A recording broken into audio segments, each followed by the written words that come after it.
Hi friends, welcome to your favorite science class. Today we will discuss about the chapter 5 physical and chemical changes. Our objectives of this class are physical changes, chemical changes, rusting of iron and crystallization.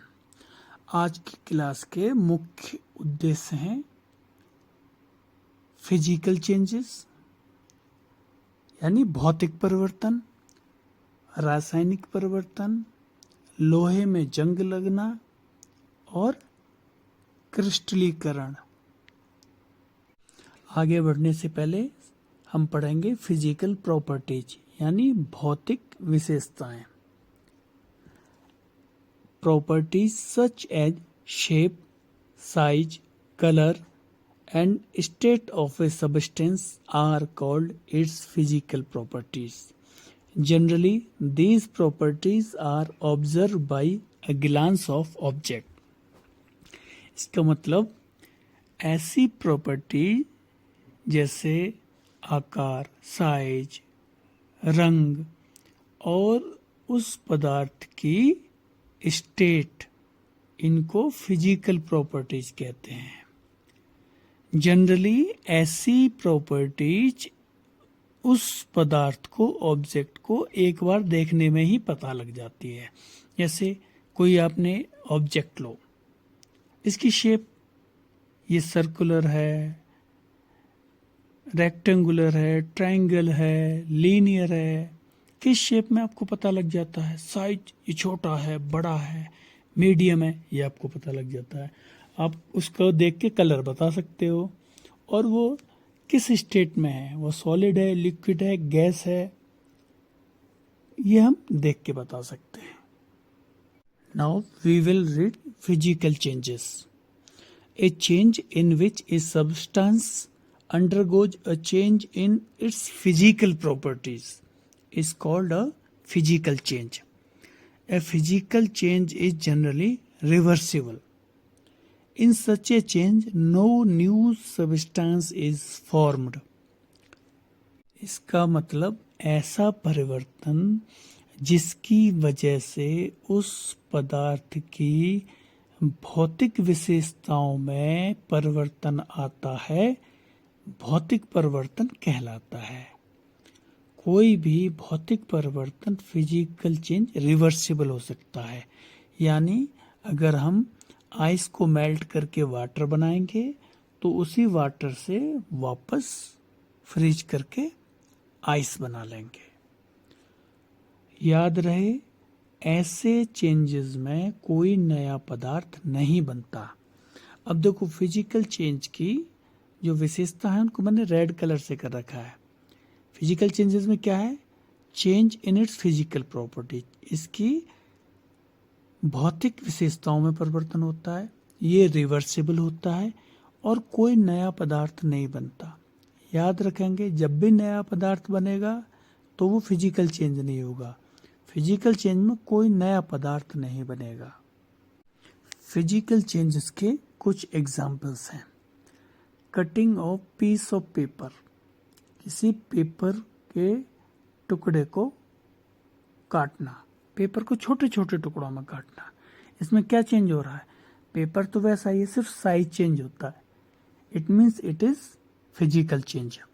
Making chalk from chalk dust, chalk dust से chalk बनाएंगे तो अब वो बुरादा घिस के कम हो जाएगा। फिर उसको जब पानी में मिला के पेस्ट बनाएंगे तो उतना बड़ा चौक नहीं बनेगा जितना बड़ा पहले था। इसका मतलब उसका साइज छोटा हो जाएगा। थर्ड एग्जांपल है melting of ice and freezing water. इसका मतलब है आइस को मेल्ट करके पानी बना दो या वाटर, पानी को फ्रीज करके आइस बना दो।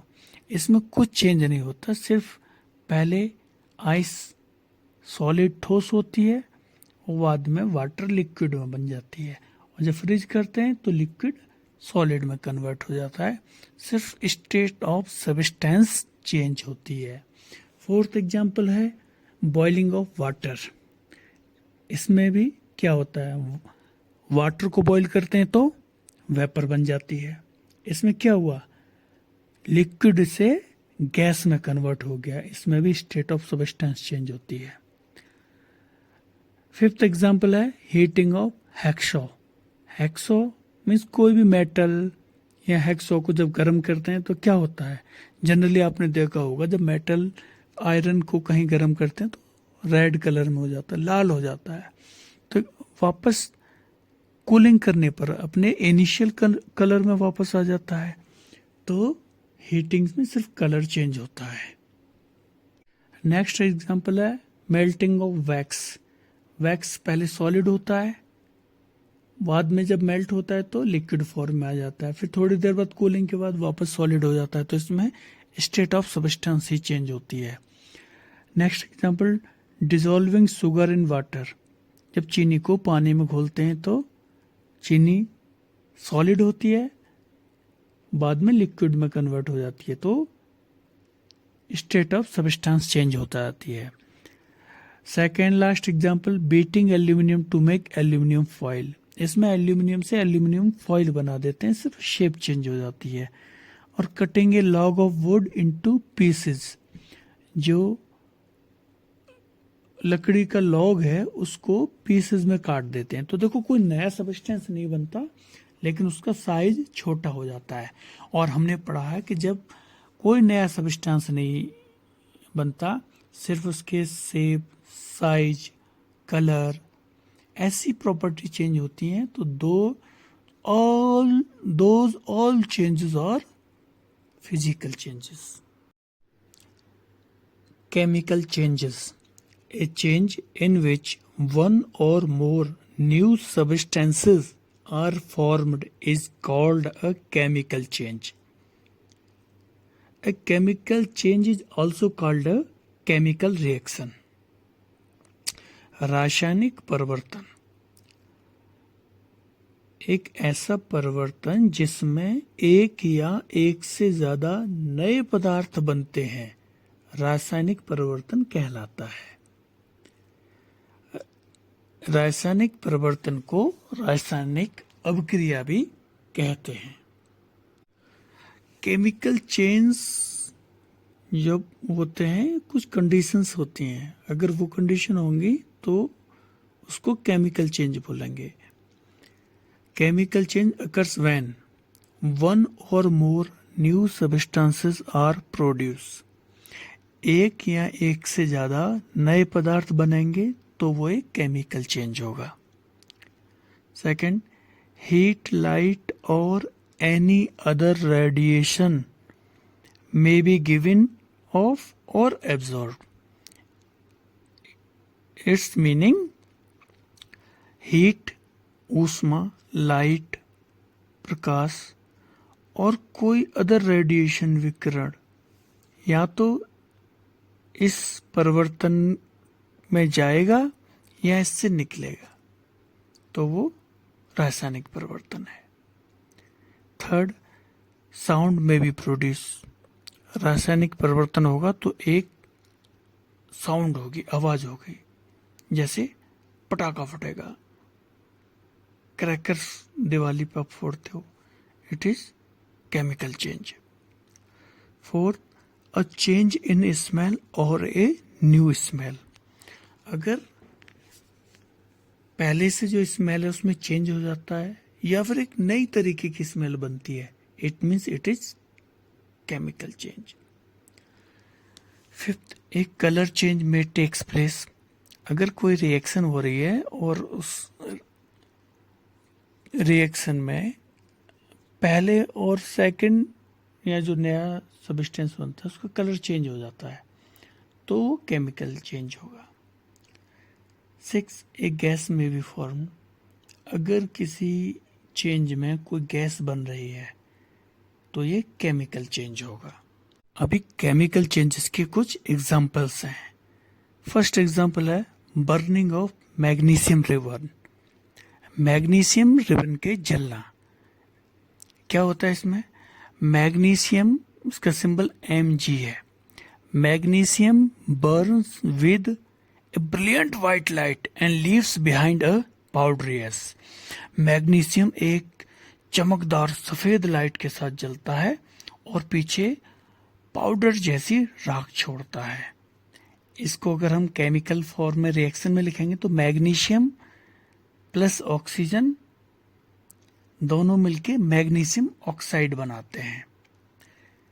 On dissolving with water this ash gives another new substances. जब इस मैग्नीशियम ऑक्साइड की राख को पानी में घोलते हैं तो फिर एक और नया सब्सटेंस मिल जाता है, और जब नए सब्सटेंस मिलते हैं तो क्या होती हैं? केमिकल चेंजेस होते हैं। अब मैग्नीशियम ऑक्साइड प्लस वाटर दोनों मिलके देते हैं मैग्नीशियम हाइड्रोक्साइड, और मैग्नीशियम हाइड्रोक्साइड एक बेस है, और बेस क्या करते हैं? बेस रेड लिटमस को ब्लू लिटमस में कन्वर्ट कर देते हैं। Another example of chemical changes is नीला थोथा या ब्लू विट्रोल की H2SO4 के साथ रिएक्शन है। क्या होता है इसमें? मिक्स नीला थोथा with water and add few drops of dilute H2SO4, यानी नीले थोथे को पानी में मिला के एक सॉल्यूशन बनाएं और उसमें कुछ बूंद डाइल्यूट H2SO4 सल्फ्यूरिक एसिड मिला दें, तो ये पूरा सॉल्यूशन ब्लू कलर का हो जाएगा। इसके बाद इस ब्लू सॉल्यूशन में कोई नेल या कोई पुराना ब्लेड डाल दें और थोड़ी देर वेट करें, तो क्या होगा? ब्लू सॉल्यूशन ग्रीन सॉल्यूशन में चेंज हो जाता है।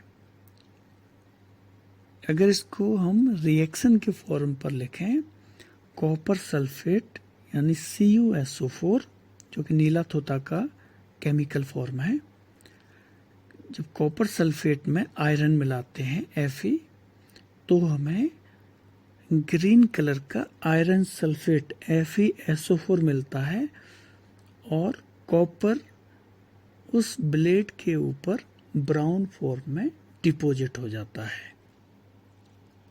इस पूरी रिएक्शन में आयरन सल्फेट एक नया सब्सटेंस बनता है, और आपको पता है जब कोई नया सब्सटेंस बनता है तो उसे केमिकल चेंज बोलते हैं।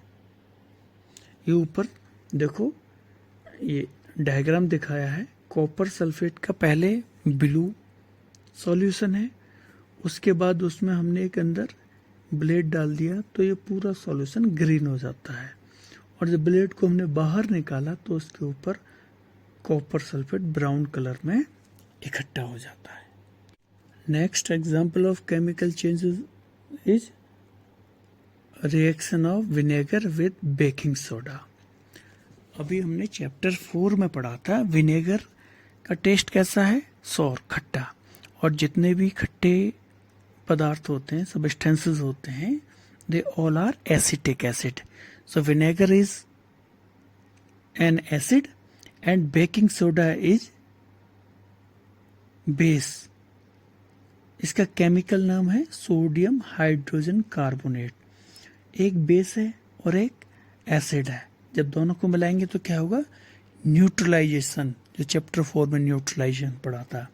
तो विनेगर प्लस बेकिंग सोडा मिलकर न्यूट्रलाइजेशन करते हैं, लेकिन इसी न्यूट्रलाइजेशन के दौरान एक नया सब्सटेंस बनता है कार्बन डाइऑक्साइड, जो गैस है, प्लस अदर सब्सटेंस भी मिलते हैं। और हमने पढ़ा था जब भी कोई नई गैस बनेगी it means it is a chemical change. तो अब इस कार्बन डाइऑक्साइड को जब हम लाइम वाटर के साथ निकालते हैं तो कैल्शियम कार्बोनेट बनता है और पानी रह जाता है। इसकी रिएक्शन लिखी है, कार्बन डाइऑक्साइड CO2 जब लाइम वाटर CaOH का होल ट्वाइस के साथ रिएक्शन करती है तो CaCO3 कैल्शियम कार्बोनेट बनता है प्लस H2O बनता है। ये कैल्शियम कार्बोनेट मिल्की कलर का हो जाता है, जिसकी वजह से हमें कन्फर्म हो जाता है कि इसमें कार्बन डाइऑक्साइड मिली हुई है। ऊपर दिखाया गया है, एक ट्यूब में विनेगर एंड बेकिंग सोडा लिया, दोनों को मिला दिया तो ऊपर जो गैस निकलती है ऊपर से निकल जाती है, उसको हम वापस एक और ट्यूब में ले जाते हैं जिसमें लाइम वाटर भरा हुआ है। तो जब ये gas carbon dioxide lime water में जाती है तो मिल्की कलर का सॉल्यूशन बन जाता है। Standard test of carbon dioxide. जब किसी केमिकल चेंज, केमिकल रिएक्शन या रासायनिक परिवर्तन के दौरान कार्बन डाइऑक्साइड गैस पैदा होती है तो उसको चेक करने के लिए, उसको जांचने के लिए एक निश्चित टेस्ट किया जाता है जिसे standard test of carbon dioxide कहते हैं। इस टेस्ट में कार्बन डाइऑक्साइड को लाइम वाटर यानी कैल्शियम हाइड्रोक्साइड के साथ मिलाते हैं जिससे एक नया सब्सटेंस कैल्शियम कार्बोनेट पैदा होता है जो मिल्की कलर का होता है। जैसे ही कैल्शियम कार्बोनेट बन जाता है तो लाइम वाटर का कलर मिल्की दूधिया हो जाता है और हमें पता लग जाता है कि इस परिवर्तन में कार्बन डाइऑक्साइड पैदा हुई है। अब हम केमिकल चेंजेस के कुछ एग्जाम्पल देखेंगे। केमिकल चेंजेस कहाँ कहाँ होता है। फर्स्ट एग्जाम्पल है burning of any substance, wood, coal, gas. आप किसी भी सब्सटेंस को जलाइए, मेटल को जलाया आपने, फर्स्ट एग्जाम्पल देखा था। जब मैग्नीशियम को हमने जलाया तो मैग्नीशियम को ऑक्सीजन के साथ जला के एक अलग सब्सटेंस मिला तो केमिकल चेंज है।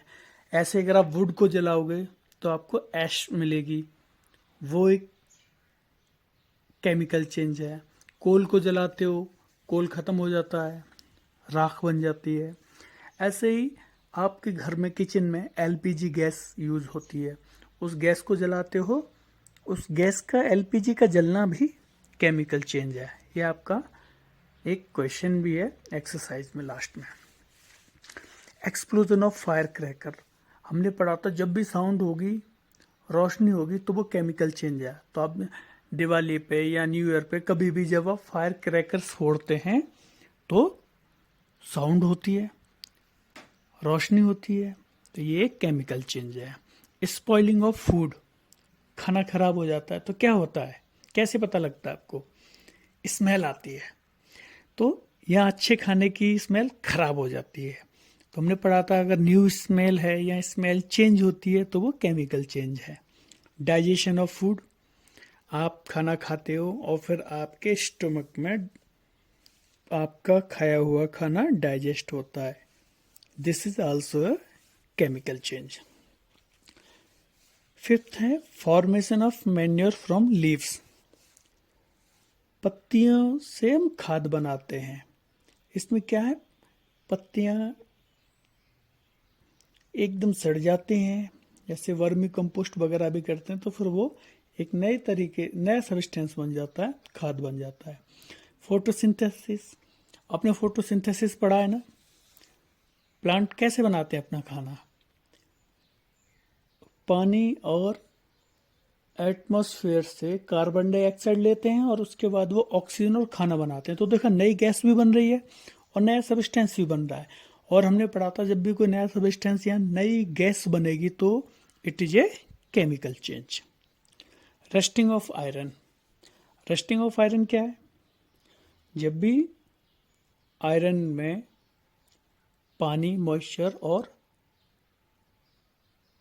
ऑक्सीजन मिल जाती है तो रस्टिंग बन जाती है। रस्टिंग एक्चुअली डिफरेंट है, हम इसको आगे पढ़ेंगे तो आपको अच्छे तरीके से पता लगेगा। Rusting of iron is also a chemical change. Crystallisation, the process of forming large crystals of pure substance from its solution is known as crystallization. It is a physical change. Crystallisation या क्रिस्टलीकरण का मतलब है किसी substance के solution से उस substance के प्योर और बड़े क्रिस्टल बनाना ही क्रिस्टलाइजेशन है। ये भौतिक परिवर्तन है। इसके कुछ एग्जाम्पल हैं, जैसे कॉपर सल्फेट के क्रिस्टल्स बनाना, सॉल्ट क्रिस्टलाइजेशन, नमक बनना। नमक कैसे बनता है? समुद्र के पानी को पहले फैला दिया जाता है, फिर इवेपोरेशन के द्वारा धीमे धीमे सारा पानी उड़ जाता है और नमक के बड़े बड़े क्रिस्टल बच जाते हैं। एक एग्जाम्पल है, जैसे आप घर में पानी से आइस बनाते हैं वाटर से, तो क्या होता है, उसको रख देते हैं और फ्रीजिंग कूलिंग करके बड़े बड़े क्रिस्टल आइस के मिल जाते हैं। Rusting of iron. When iron comes in contact with oxygen and water, a brownish layer is formed on iron.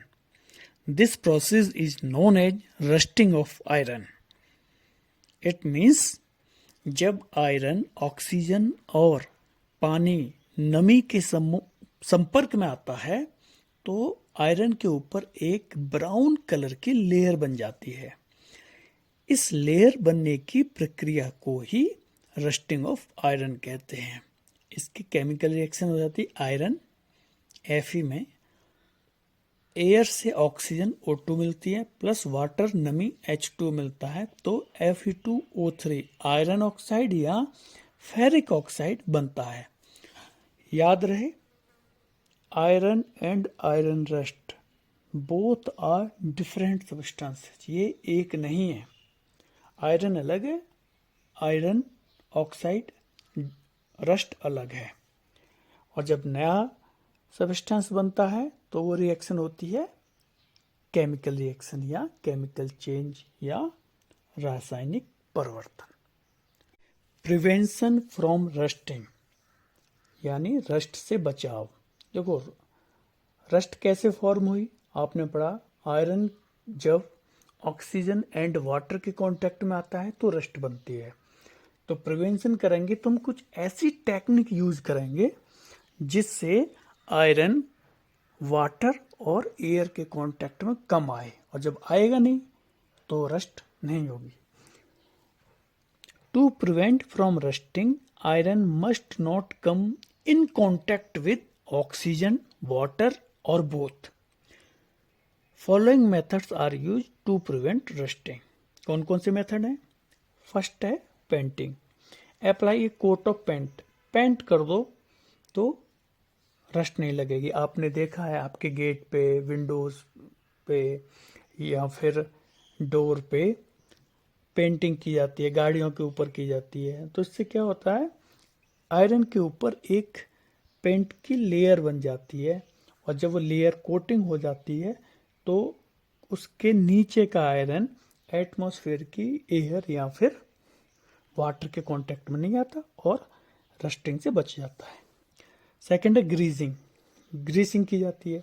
तो जैसे पेंट की कोट लगाते थे ऐसे ही ग्रीस को भी आयरन पे लगा देते हैं, और जब लगा देते हैं ग्रीस तो फिर वाटर या फिर एयर से कांटेक्ट नहीं होता। थर्ड है गैल्वेनाइजेशन, मोस्ट इंपॉर्टेंट, इसको याद रखना, ये आपके एग्जाम में भी आएगा, क्वेश्चन भी है। Galvanisation, the process of depositing a layer of zinc is called galvanization.